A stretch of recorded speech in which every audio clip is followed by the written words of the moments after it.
Hey guys, it's Lion here with Hobbies and Man once again, and today we're doing another episode of the Sword and Sorcery Book Club. Today we're looking at Conan, Battle of the Blackstone, the whole event, except for the novels related to it because I don't have them, so I can't read them. But we're looking at everything that was published by Titan Comics that relates to the event. So that means the Savage Sword of Conan #4. That means the Free Comic Book Day, Battle of the Blackstone, issue 0.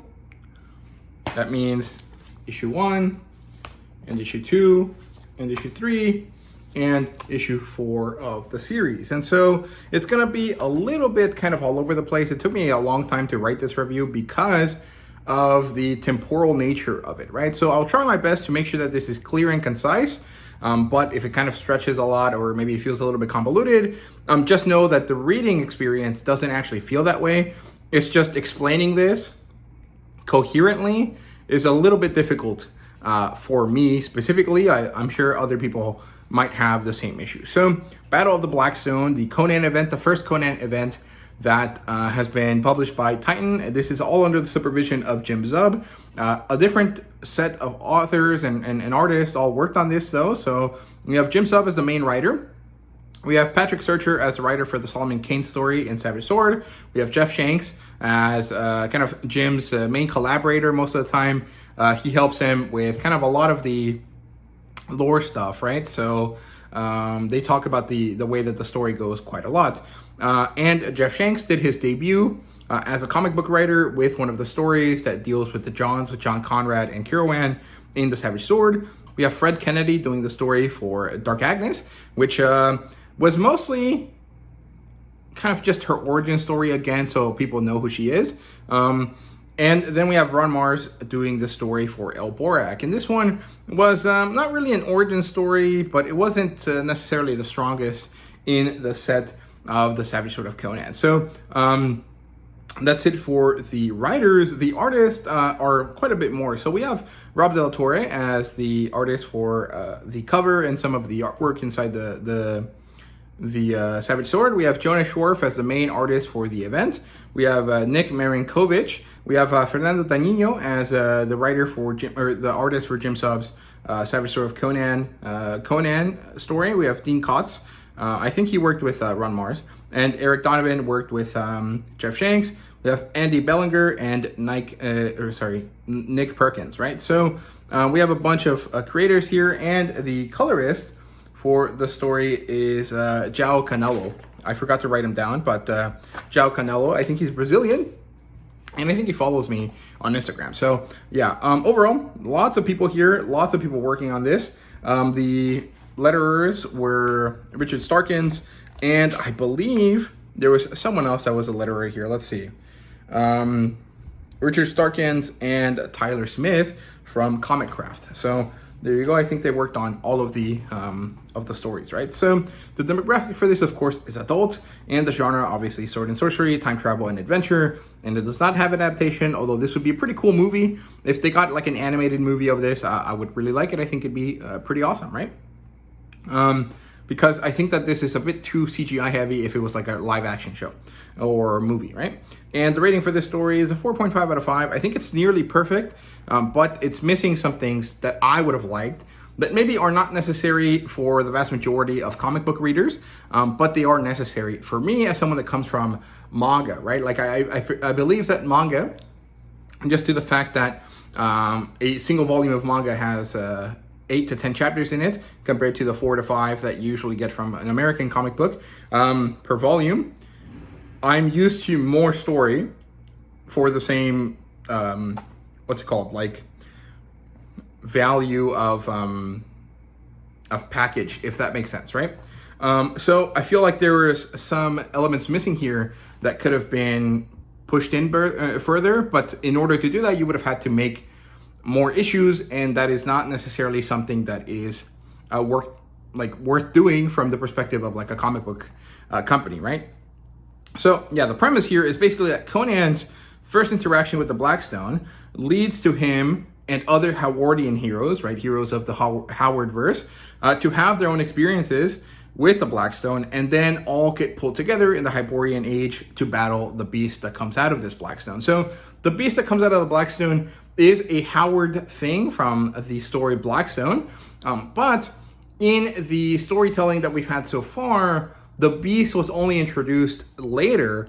Initially, the Blackstone was something that was tied to wizards, and specifically to Tulsa Doom or Cthulhu's, and was tied to an eldritch horror being that we see revealed to us at the end of this book. So the beast is basically the new antagonist that fills the role, since technically by the end of the third arc, Conan and Cole have managed to destroy or managed to beat Tulsa Doom, right? And so they needed another opponent that was also connected to the battle of the, to the Blackstone, and so we get this beast that we also see in the original Blackstone story, right? So very cool stuff here. Now we're getting into the plot line here. I'm going to cover this in the way that I found easiest to map, which is starting, in a place without time, then moving through time, ignoring Conan until he becomes relevant when all of the characters start to interact with each other, right? So we'll start with Brizza's storyline here in Ever and Never Beyond. She's in a limbo space, and we open up with a memory of young Brizza seeing the ceremony, the marking ceremony of a fellow member of her Pictus tribe. And my understanding is that Brizza is from a specific tribe of Picts that are much more civilized than all of their brethren, right? They managed to follow their line much more closely to Brule than most of the Picts that are available to Conan, right? That all of the Picts that Conan knows. And so they have like a much more kind of ornate culture, right? If that makes sense. And so she's seeing this, she's remembering this, she sees the marking ceremony, and she asks her mother something, and her mother talks to her and tells her, not now, it's time to pay attention to this, right? And this transitions into her growing up and then becoming a fully formed adult in the next page.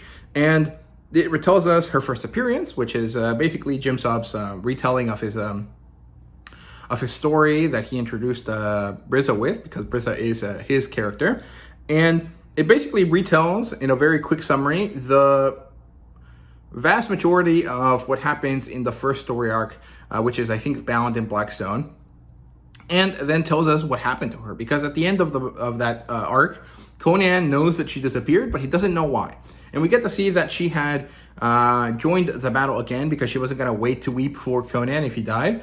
And while she was battling these picked zombies, the earth breaks and she falls into the pool from which Conan had crawled out of. And then when the lightning strikes, she evaporates into nothingness. And she ended up in limbo, where she meets her mother one more time. And her mother kind of basically assigns her a task. She is going to be the last hunter, the person that will finish the task that was given to them, right? We know that Brule in the past first encountered the Blackstone and managed to destroy it in some way or mark it in some way. And in order to do so, he needed gods to step in, and his spear was blessed in some way. And so the spear is special. Since Brizza has it, she has also been marked. All of these situations lead to her being this special hunter that will lead this exhibition, or this expedition. Wrong EX word. And she is then sent to 1936. And this is where we end with her for now. At this point, we transition over to the early 1500s. I would place this at 1526, around the Battle of Mohacs. But based on later interactions between Dark Agnes and Solomon Kane, I'm pretty sure this is supposed to be 1920-ish, right? So it turns out that Dark Agnes was in Chartres, I think is what it's called. It's this place in France, in the western side of France. Something happens. She ends up kind of going on this like reverse journey, following kind of like Dracula lore. And she ends up in the east, near Transylvania-ish kind of areas. And she ends up interacting with this duke called Ilya Strakovich, right? Or Kurosovich, I think is what it is. Kursonovich. And she sees the Situ of the Blackstone. She also has a dream or a sequence of hallucinations that lead to us learning her origin story. It turns out that she was a young woman. She was forced to marry a man and she didn't want to marry. And in a fit of passion, she killed her groom before escaping. And as she escaped, we get to see that this hallucination includes this duke who was taking the place of her groom, and she eventually trips and falls in the forest and ends up in a river. And this is when she wakes up from the illusion, and it turns out that she's physically, far in the east, and she needs to go find this count for real this time. And Etienne or Etienne, whatever his name is, I can't remember how to say that word. Etienne. It's just Ethan in French. Picks her up and they head off on their adventure, and we get to see that this guy is a vampire, and he is tied to the Blackstone in some way. But this is basically just an introduction story for Dark Agnes, so that we kind of know who she is, right? And she fell under the spell of this count because he forced her to fall asleep in some way, right? So very kind of Dracula-esque. At this point, we transition over to late 1500s, around 1560s, maybe 1566, which I can't remember the name of the battle. I think it's like the Battle of Sitivar or something like that. I looked it up. I did a very cursory research of Ottoman wars throughout Europe in this kind of time period, just to kind of understand where the situation was placed, right? So Solomon Kane and four men, are mercenaries for the Hungarian government, actually for the Holy Roman Empire, against the Ottoman Turks that are currently kind of expanding their empire, right? This is right before they go and kill all of the people in Transylvania and kind of lead to the rise of Vlad the Impaler, right? And so Solomon and these four men are mercenaries against the Turks. A man dies in a rock slide as they run away from these Turks, from these Ottomans. And then as they finally manage to escape, they set up camp for the night. And then Kane goes to sleep. He wakes suddenly from kind of a bad feeling, and he finds one of his colleagues with his throat slit and his heart removed. And this is a very bad omen. So he and one of the other men that are left realize that something is happening. They get attacked by the Turks, and they run into the hills looking for their captain, whose name is Kodali. And as they run through the hills, the other man that was with Solomon Kane dies along the way. And Solomon Kane finally runs through the hills, through the forest, and finds his captain Kodali, who is in front of a black spire that's coming out of the ground. He's holding a beating heart in his hand, and he is chanting. And this turns out to be Strigoi, the place where the Blackstone story took place when Howard wrote it, right? So this means that we are somewhere near Transylvania, or kind of in that area, and that this Blackstone is the same Blackstone that we see throughout all of these stories. And so Kodali is doing the summoning ritual. He stabs the heart, and he kind of, if I remember correctly, he smears the blood onto the Blackstone spire, and this summons forth the beast, right? And this beast is now kind of hunting all of the people that have some contact with it in some way. And in this case, that means anyone around here. And so we see carnage unleashed. We see that this beast is unstoppable, nothing hurts it, and it just destroys everything around it. It kills all of the Turks, and after it kills Kodali, it starts to dissipate, because we see that Kodali and Kane had an altercation where Kodali wanted to kill Kane to take his heart so he would have more energy for the beast. And so when Kane managed to defeat him, he was going to try to take his own heart.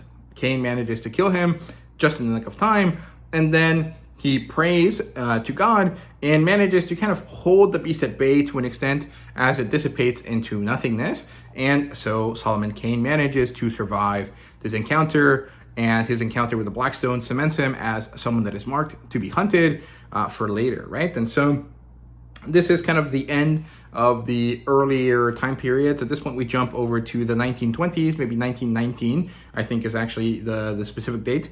And this is in the Middle East, and we get to meet El Borak, or Francis Xavier Gordon, who is kind of like Lawrence of Arabia type character. He is this Texan guy that ends up in the Middle East and becomes a very valuable mercenary for the Middle Eastern groups and tribes and kingdoms, I guess, that exist at that time, right? And in this story, we get to see that Elborak is escorting this boy prince across the desert from one tribe that had stolen him back to his own family. And so they take refuge in these, what's it called, like structures that have been revealed by the sand. And it turns out that these are ancient Stygian structures of some kind. And within them, after a altercation with some Arab men that have come to kill the boy, we see that Elborak finds the glyph. He escorts the boy home, and Elborak is never heard from again. And then we jump over to 1935 in Egypt, where the Johns, John Conrad and John Kieran, are making their way to some ruins in Egypt that happen to be Stygian. And the way they know this is because they, alongside all of their occult friends that have an interest in the occult, have read these different books, kind of like the Necronomicon, and I think the other one is called like the Endless Black something. I can't remember what it's called, but you know, the Howard version of the Necronomicon, right? And they know about Stygia, they know about the ancient histories of the Hyborian Age to some extent, right? And so they make it to these ancient Stygian ruins, and when they get there, they realize that there's silence, that there is no one there. They go into the ruins to kind of figure out what's going on, to explore, and they find a sarcophagus with the glyph on it, and they find a dead, bloody body within, and they kind of joke about the fact that this case closed, their friend has just been killed because he was annoying or whatever. But they also find some bloody red footprints, and they follow them. They enter a chamber, and this chamber turns out to be a altar to some dark god, and they see their friend, who is now chanting for this darkness, as this rolling set of black tentacles kind of come up from this altar. They kind of grow and grow, and their friend turns around to them and tries to kill them, and they manage to survive the encounter by using a bunch of TNT and dynamite to blow up the situation, to blow up the place. And I assume that means that they destroyed the body, and so the black tentacle eldritch horror thing lost its connection to the world because its tether was gone, right?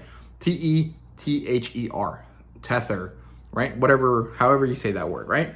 And so this is the end of all of the setup. This is all of the stories that lead up to the start of the story. So the Battle of the Blackstone technically starts now, where everything combines or consummates in 1936. We see that Briza appeared in Texas, and she arrives as James Allison is going to turn to a spirit, basically. She somehow brings him with her, and they move on to something else. We see that in New York, a swanky little club has Elborak sitting in it, and John Conrad and John Kieran have just arrived to meet with him. And so they meet this older version of Francis Xavier Gordon, Elborak. They show him the glyph, and this resonates with him and with them, and he wants it gone. He tells them that they should not be looking into this because every time they do, it calls something, and it makes them very, very jittery, and as soon as you see it once, you can never unsee it again. And this kind of all culminates into this high-pitched whine, this eldritch glowing green light, and then suddenly Briza and James Allison appear, and following them is the beast that we saw was summoned by Kodali back in the late 1500s, right? So this is when the Battle of the Blackstone more or less begins.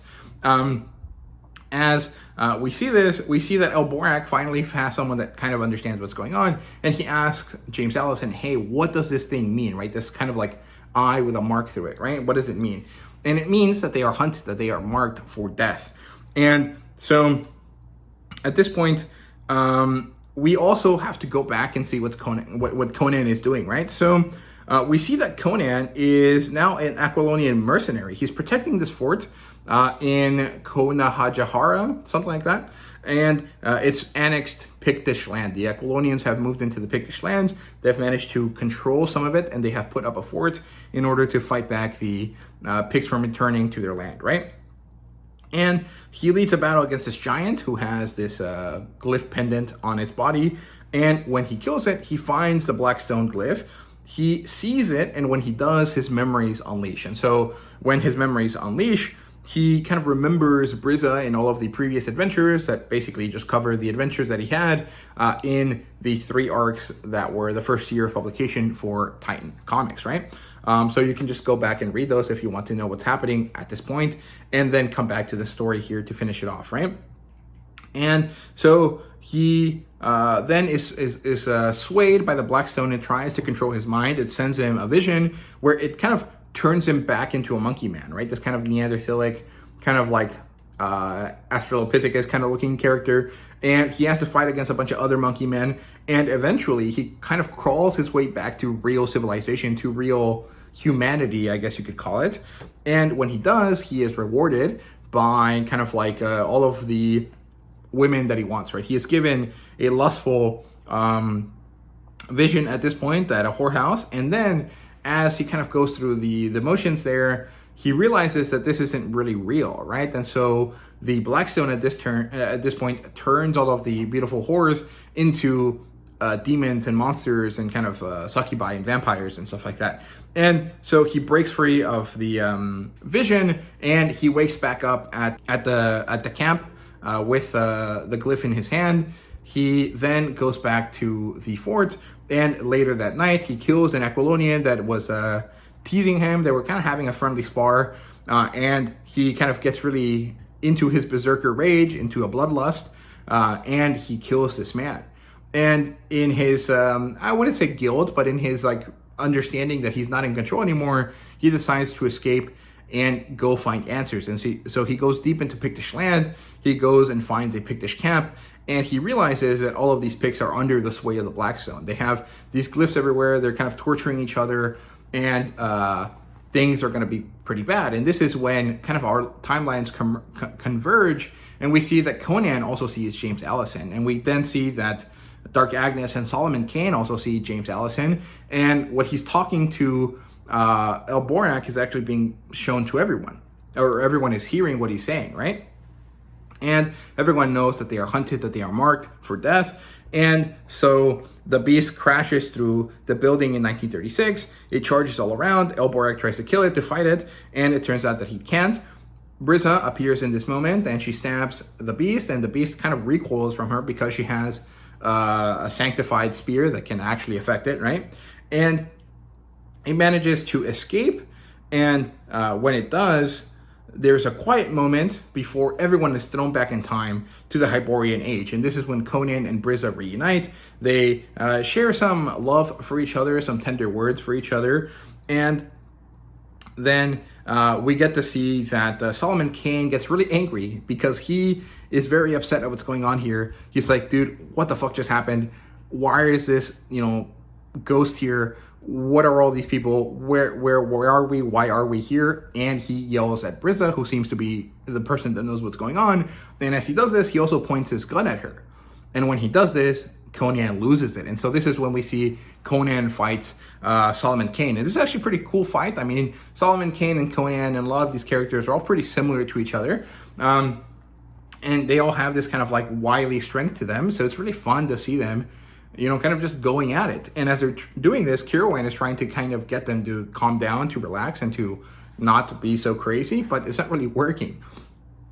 And this is when we see that in 1919, right at the end of the story that we saw before, from Elborak in the Savage Sword of Conan, he has now found himself in a place with the glyph again, where the beast is chasing Elborak. And so Elborak is seeing himself currently, he's remembering these memories, but we also see him back in the past, or the future from the Hyborian Age, as he battles this beast. And he really can't do anything to it because he doesn't have a special weapon. And so eventually the thing just eviscerates him. And we see his body go up into the air and get eviscerated in front of all of our characters. And so one of them is dead now. And this means that this creature can hunt them across time and space, that there is no way to escape it. So they have to charge towards it, right? And this is when Brizza gives them kind of this ultimatum, right? Will you flee or will you fight? And as she does this, she goes on into the Pictish camp that Conan was at, and Conan follows her, and then everyone else does too, because they have to. There is really no other choice, right? There is no way to flee from this creature, right? And so they trek through the jungle. Conan and Briza have romantic moments with each other. Nothing too serious, just kind of just remembering themselves and understanding that they love each other, and that it's been many years for Conan, but nothing for Briza. And at this point, Conan is like a 40-something-year-old man, and Briza's like in her 20s still. And he is, strucken by her beauty. He's so happy that she's still young and beautiful. And she laughs at him, and she says, you're an old man, and you have scars, and you're messed up as hell, but you're still that very bright light in this cruel world, right? And he talks about how he drinks deeply from the wine of life, and he never quenches his thirst, right? And it's really cool stuff. I really, really like it. It's very similar in my mind to stuff like Land Mandragoran and Nynaeve Almira from The Wheel of Time, right? That kind of like stoic, badass, big warrior man in this beautiful, kind of like vaguely witchy kind of character, right? Briza's not really a witch. She's still properly a warrior, right? I think Jim likes to call her a scout, right? So it's not the same thing, but it does have kind of similar vibes to it, to some of the stuff that we see in Wheel of Time between those characters. So I really enjoy that stuff. I think that this sort of romance is pretty interesting, even if it's maybe not very realistic to the modern world, right? But it's pretty enjoyable, right? Either way. And then James is just spitting cryptic messages throughout the whole thing. And it's actually not really many messages. It's kind of like the same phrase over and over again, which is like, heroes or fools, which are they, right? Like that's basically all he says over and over again. And the thing is that you have to decide which one's going to be a hero, which one's going to be a fool within any given moment. And the thing is that it constantly kind of flip-flops, right? And so eventually, Solomon Kane and Dark Agnes kind of have a bond kind of form because they're both very angry people and because they both speak French, right? And they talk about the language of the hexagon, which again just means that France doesn't know shapes because their country looks like a pentagon, not a hexagon, but whatever. It's not really that important. Anyway, so the Johns try to write down their adventure. They're like, dude, this is prime stuff. This is like the best of the occult literature that we could ever see or come up with, and we're living it. We have to write it down. And Kirawan's like, yeah, dude, this is ridiculous. No one's gonna believe this. And Conrad is trying to kind of like try to write it down. He's like, oh shit, you're right. This is insane. No one's gonna believe like what we're telling them. This is like a crazy situation, right? And this is just kind of giving us some time to see their relationship before we get to deal with one of their deaths, right? So they're kind of just trekking through the jungle. It's pretty hard for John Conrad and Kirawan specifically, since they're the least physically able out of all of the characters, since they're like modern city people compared to everyone else. And they eventually stumble across a sliver of the Blackstone that is embedded into a stump. And as they see this, it resonates with the one Briza carries, and Conrad, seized by a madness, stabs himself with it. He rams his hand through it, or he rams his hand on top of the sliver of the Blackstone onto the stump, and so it kind of comes off his hand, right? And this is a vaguely Christian imagery, right? Like the thorns through, the nails through Jesus' hands and feet and stuff like that. And as he does this, he kind of gets pulled by the stone, and we go back to 1934. A building is burning in Massachusetts, and the beast chases the Johns across this building and across the town. And in the past, or in the future, I guess, depending on your perspective, we see that Conan wants to break the connection by cutting his arm off. And Kirawan is like, no, if you do that, you'll kill him. Give me some time to think of something, right? And as he's trying to do that, we see that Conrad just continuously has to try to run away from the creature. He has a small gun with him. He tries to shoot it. It doesn't work. And eventually, as Conan and Kirawan argue about what to do, Conrad is stomped to death by the creature. And so maybe there's a notion that the way that characters interact with the beast also is how they die, right? Because I think Borak slashed the beast, and then he was slashed by it in order to die. And then Conrad, kind of like shoved his hand on top of the of the Blackstone, and then the beast did the same to him. So maybe there is kind of like some symbolism to how they do this, but I'm not really sure. Maybe I'm pulling at straws there, I know, but it is what it is. Anyway, so he's stomped to death, and well, obviously everyone is angry at this point. Cain is very angry. He thinks that he's gonna die due to the weirdness and kind of heathenistic tendencies of these weird savages. Kieran is grieving his friend, and Agnes just explodes in anger because that's what her character is, right? That she is that kind of person. And so when she explodes, she says, you know, it's either going to kill us now or it's going to kill us later. Let's just put up a fight and try to kill it, right? And so she draws a glyph on the ground with her rapier. And as she does this, Conan tries to stop her by pushing her out of the way, trying to get her to stop drawing the glyph. And he's too late. The creature erupts from the earth and manages to drag its claws across Conan's abdomen. And so he is severely wounded, and all of the other characters are scrambling to go away, except for Agnes, who's running at the beast. And so Solomon is like, well, she's gonna die if she does that. And Kieran's like, yeah, but maybe she'll be bait for it, so we can run away.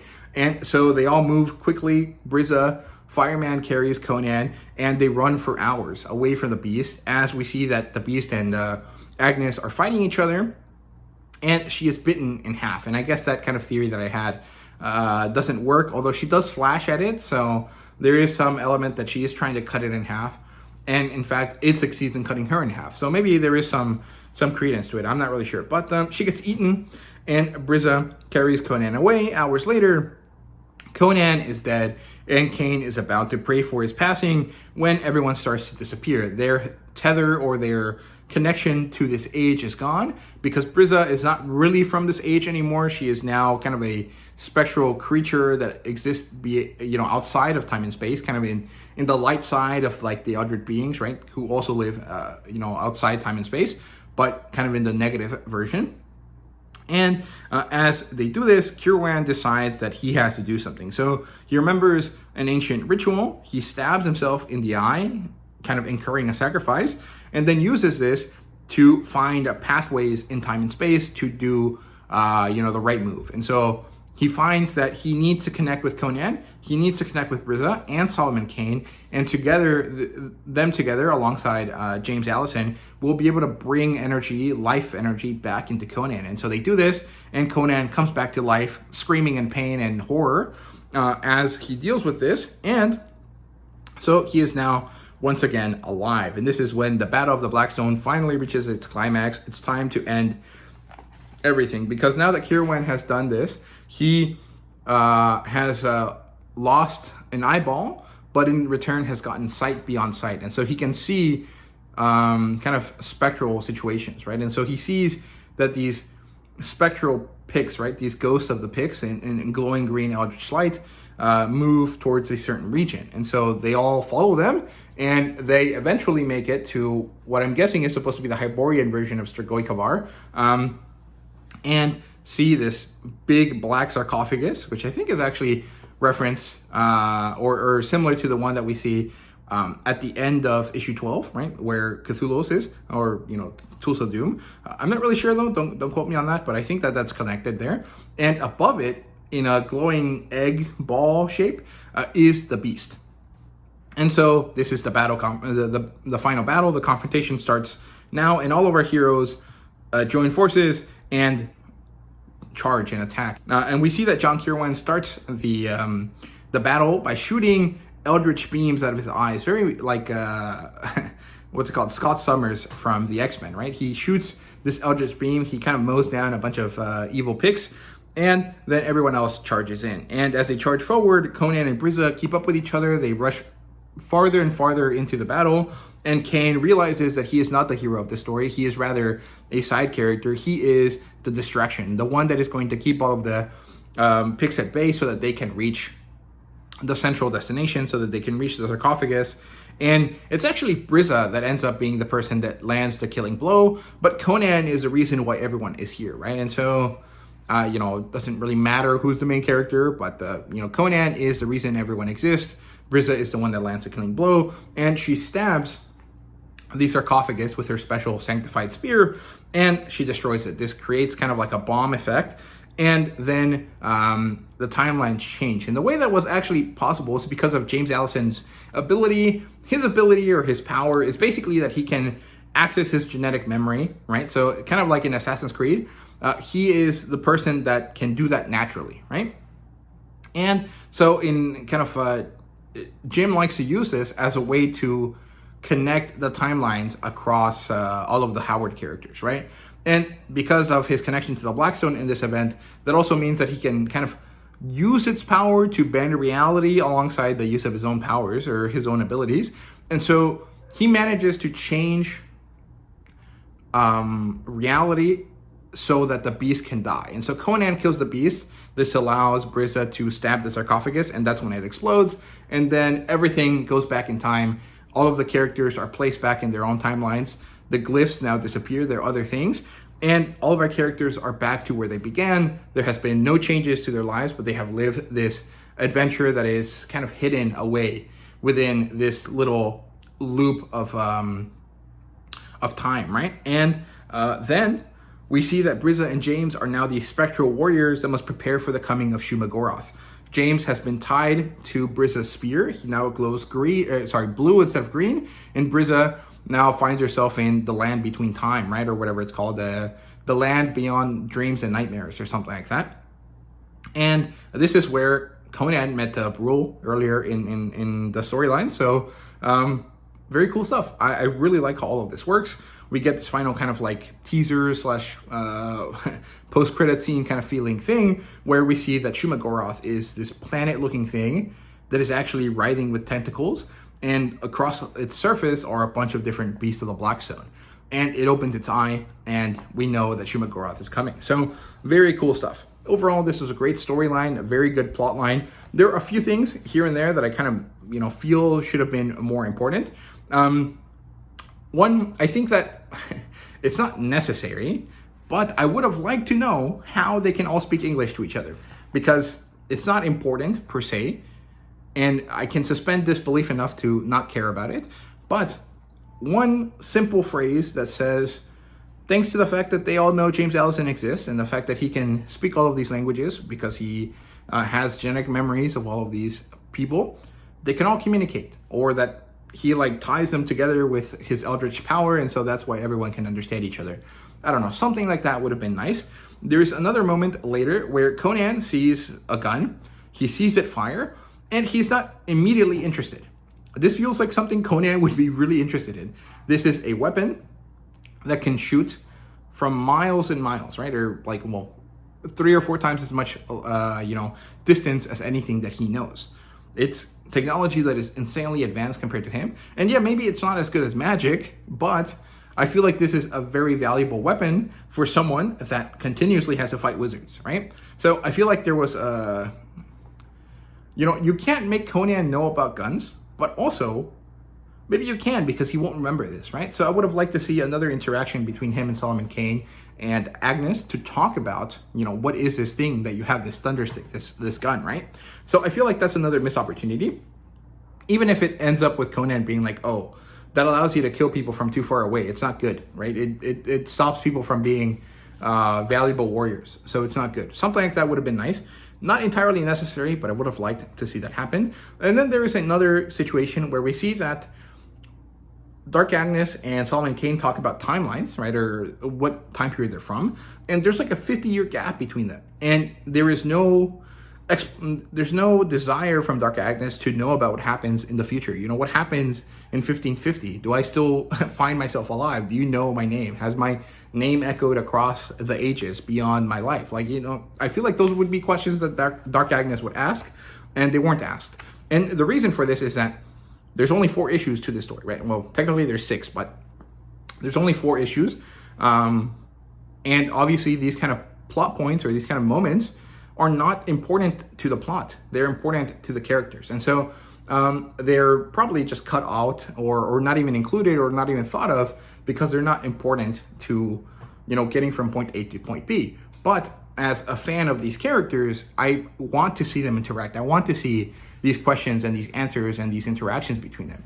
And so this is where I think me being a fan of manga kind of makes it harder for me to be a fan of comic books sometimes.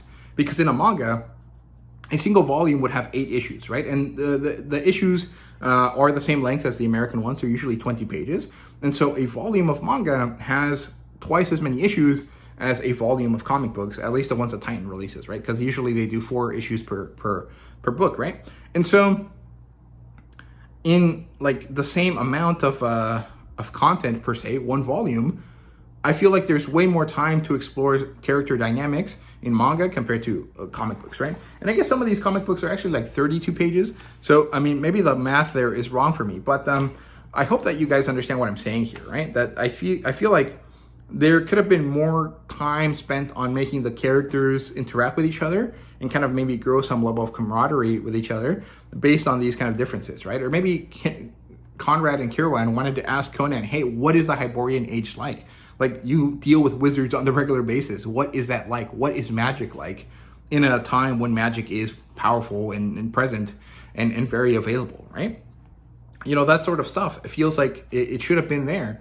And it would have been there if there was more time, if there was more issues to the story, right? So that's basically all the complaints I have about the plot. And broadly speaking, those are the only complaints, and they're very minimal complaints that I understand why they can't happen, right? So that's why I only minimize like 0.5 points or half a point off the rating, because it's nearly perfect. It's just, I would have liked to see those interactions, right? So moving on, in terms of characters, we have Brizza, who's Jim Zub's Pictish character. She gets introduced in the first issue of Conan, the new version, right? We have Conan, of course, Hyborian age character, basically the most important character that came out of Howard, that came out of Robert E. Howard's library of creations. We have Conrad and John Kirwan. These are occult detective type characters. We have James Allison, who is basically just Robert E. Howard if he had the power to go on these like temporal adventures with himself. We have Solomon Kane, who is this kind of a he looks like a pilgrim, but he's not a pilgrim. He is a Protestant witch hunter, basically. That's the best kind of idea that I can give you. If you like stuff like the Harry Dresden Files, Harry Dresden dresses like the same way Solomon Kane does, and they kind of serve the same function. There are monster hunters, detectives. They are kind of urban fantasy characters, right? Then you have El Borak, who is a Lawrence of Arabia type character. We have Dark Agnes, who's basically Red Sonja, but she's French, and she's like much more futuristic than Red Sonja, because Red Sonja is like Hyborian, where Dark Agnes is like Three Musketeers kind of character. And then you have Shuma Goroth, who is basically Howard's Cthulhu character, right? And I don't know too much about this character, so I will try to get Jeff Shanks to come on to the channel sometime in March to discuss it and kind of get him to give me the information I need to understand Shuma Goroth and the Eldritch horror stuff that Robert E. Howard wrote. I know some of it, kind of just through reading some Conan stories, but I'm not that versed in it. So I would like the knowledge of an expert, right? In terms of world building, we have the Black Stone, which is basically the event that ties everything, and a lot of characters throughout all of the stuff that Jim has written kind of have interactions with it in some way or another. This is basically a stone that fell from the sky, which means that it is some sort of meteor thing that has been imbued with the power of some eldritch horror, in this case Shuma Goroth, and when it comes to Earth, it kind of pollutes it in some way, right? And then we have all of the Howard heroes, which I mentioned. There's more Howard heroes. There's, I think the only really important ones that aren't here are Cole, Brule, and what's his name? The Pictish king, Bran McMore. So those are 3 other heroes, but there's quite a few more, right? I think the Sonora kid is one of them as well. So there's, a bunch of other ones, but none of them are as important as this set that we see here, except for Cole, right? And Brule through association. But he was already, or they were already in the main Conan storyline, so that's probably why they weren't here. They will eventually come back at some point, I'm sure. And then we have James Allison's connection thread, or connective thread through, his powers. And then we have the limbo space that we see. This, I'm pretty sure, is based on the mirror world from one of the Cole stories back in the day, but I'm not exactly sure. I'm pretty sure Conan has kind of experienced this in some way, in some fashion himself before. I just can't remember if it's from stories I've read like Marvel stuff, or if it's like actually from the stories that I read from the Howard library, right? So I'm not really sure, but I don't think that Limbo, or this area or of time and space is invented by someone else. I'm pretty sure it's part of the Howard universe, but it has different kind of connotations than probably what he made initially, right? So yeah, in terms of artwork, it's awesome. Broadly speaking, all of the styles that were used across all of the stories are really good. Jonah Schwartz is really the main artist here, and he excels at what he does. He's really, really good. I would like to see him kind of either draw for the main series or be given a different series to draw for. So Pat Searcher already is going to take over Solomon Kane. If they ever do a Dark Agnes series, I think it would look pretty good with Jonah Schwartz's artwork. Otherwise, maybe a Cole or a Brule series would be interesting. I don't necessarily think I like the way he draws the more modern looking characters. I think that they look a bit too thin in the face, at least for my taste. But they are still pretty cool looking, right? I just don't think that that'd be that exciting for Jonah Schwartz to draw. So I would like to see him more in the historical side of things. Maybe work with someone else to create a very distinct feeling for Dark Agnes or something. I think that'd be pretty awesome. And the colors by João Canola are awesome. I really love how he manages to make Conan's eyes look so penetrating and so deep and striking with the way that he shades his face. And, Conan has that kind of pronounced brow, and that makes his face look like it's always in shadow. And his eyes are really bright blue, and so they just kind of pop out of the page, right? And it looks really awesome. And they also, I'm pretty sure that color matches the Pictish lines that Brisa has. So there's kind of this connection between them through those colors, right? And I like how it looks a lot. And there's very minimal TNA, right? Fan service, as I like to call it, except for in some of the stories in Savage Sword of Conan. But that's just kind of understandable. The main storyline just doesn't lend itself to having those moments. I mean, if they had more issues, maybe there could have been a moment where Brisa and Conan kind of get to know each other intimately again while everyone else is around. But it would have probably not worked that well. And Agnes isn't really the type of character that would do that. Maybe there is something that could have been said about Conrad and Kierwan's relationship. Maybe there could have been something there, but I just don't think that it's something that they really want to work with at the time because, it doesn't seem like a good idea based on the main demographic for this series, right? So, but basically there was just no real time to get into any TNA type situations, right? So it's not a positive or a negative, it's just an observation, right? Ratings-wise, 4.5 out of 5. Basically, the setup is great, the execution is quite good. I feel like it needed 1 to 2 more issues just to give us more time with the characters, to give you all of those moments that I mentioned earlier, right? Conan asking about guns, Conrad and Kierwan asking about the Hyborian Age, Dark Agnes asking Solomon Kane about the future of France, and James Allison explaining how everyone can understand each other, right? Like all of those moments would have taken too much out of the main story, but if you added an issue or 2 more, it would have not been that big of a deal, right? So, yeah, also I think maybe just Elborak and Conrad kind of died too quickly, right? Like, they could have done a bit more, right? I think Elborak could have been useful in maybe some of the early treks through the jungle, right? I mean, maybe not because he's more of a desert guy, right? But I'm sure his survival skills are transferable, right? So, yeah, otherwise, it's just, I'm missing some slice of life moments, but otherwise, really good stuff. Really, really enjoyable.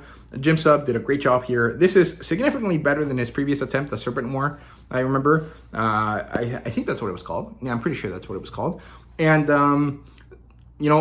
this is obviously because he's grown as a writer, through time. But I also wonder if it was because of less editorial oversight. The fact that Titan is much more free with its restrictions, and the fact that it's not owned by Disney and all of these kind of things. I wonder if those also kind of lend some freedom and allow him to tell his story much more clearly, right? I wonder. I'm not necessarily sure. I'll ask him this in the interview that I have with him, February 19th, if all goes well. I don't know when the the video will come out, but I will eventually have it on the channel. I'm not sure when, hopefully before March, but we'll see. But I'm curious about stuff like that, right? Sometimes. Otherwise, I don't think there's anything else to say. I just want to know what you guys thought about this. I know this is a really long video, so hopefully it's not horribly boring. Yeah, those are my thoughts on the Battle of the Blackstone. If you buy the collected edition, you will only get the normal comic books. You will not get the Savage Sword of Conan. So in order to get that story, you need to actually buy the second collected edition of the Savage Sword or find a copy of the Savage Sword. Here's what it looks like, just in case. There you go. So you technically don't get the whole story from the collected edition. At the same time, though, the story collected in the collected edition is the main story. All of the other stuff doesn't really do anything except provide you with more context. But that context is not necessarily entirely necessary, right? So, you know, take it or leave it. It's up to you. I recommend you read the whole thing. And you have to read it in... well, actually, you don't have to read it in any order. I would recommend you read the Savage Sword of Conan first and then read the main issues. But you could easily read it Free Comic Book Day first, then the Savage Sword, and then the main issues, because that's how it released, right? So it's up to you guys. Let me know what you think. Let me know how you're going to read it if you haven't read it yet. Thank you guys very much for watching. I hope you guys enjoyed, and see you guys later.